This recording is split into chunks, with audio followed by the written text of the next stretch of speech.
Christian വൈദികനെ ചാണകം തീറ്റിച്ച സംഭവത്തിൽ പ്രതികളെ അറസ്റ്റ് ചെയ്യണമെന്നാവശ്യപ്പെട്ട് കെ.സി. വേണുഗോപാൽ എം.പി. കേന്ദ്ര ആഭ്യന്തരമന്ത്രിക്കും ഒഡീഷ മുഖ്യമന്ത്രിക്കും കെ.സി. വേണുഗോപാൽ കത്തയച്ചു. ഒഡീഷയിൽ ബജ്രംഗ് ദൾ പ്രവർത്തകർ ഒരു ക്രിസ്ത്യൻ വൈദികനെ ക്രൂരമായി മർദ്ദിക്കുകയും ചാണകം തീറ്റുകയും ചെയ്ത സംഭവത്തിൽ പ്രതികളെ അറസ്റ്റ് ചെയ്ത് ശക്തമായ നടപടി സ്വീകരിക്കണം എന്നാവശ്യപ്പെട്ടാണ് AICC general secretary KC. Venugopal MP. കേന്ദ്ര ആഭ്യന്തരമന്ത്രിക്കും ഒഡീഷ മുഖ്യമന്ത്രിക്കും കത്ത് നൽകിയത്. 40ഓളം വരുന്ന ബജ്രംഗ് ദൾ പ്രവർത്തകരാണ് അക്രമത്തിന് നേതൃത്വം നൽകിയത്. ഞായറാഴ്ച പ്രാർത്ഥനയിൽ പങ്കെടുക്കുന്നതിനിടെയായിരുന്നു വൈദികന്റെ വീട് അതിക്രമിച്ചുള്ള അക്രമം. വൈദികനെ തടഞ്ഞു വെച്ച് മർദ്ദിക്കുകയും മുഖത്ത് സിന്ദൂരം പൂശുകയും ചെരുപ്പുമാല അണിയിക്കുകയും ചെയ്തു.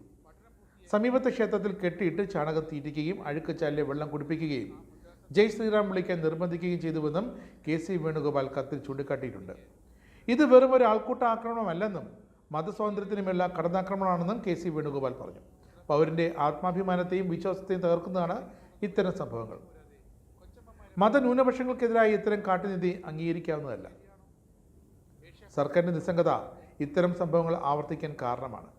വൈദികന് നേരെ ആക്രമണം നടത്തിയ മുഴുവൻ പ്രതികളെയും പിടികൂടാൻ ആവശ്യമായ നടപടികൾ കേന്ദ്ര ആഭ്യന്തര വകുപ്പും ഒഡീഷ സർക്കാരും സ്വീകരിക്കണമെന്നും കെ.സി. വേണുഗോപാൽ കത്തിൽ ആവശ്യപ്പെട്ടിട്ടുണ്ട്.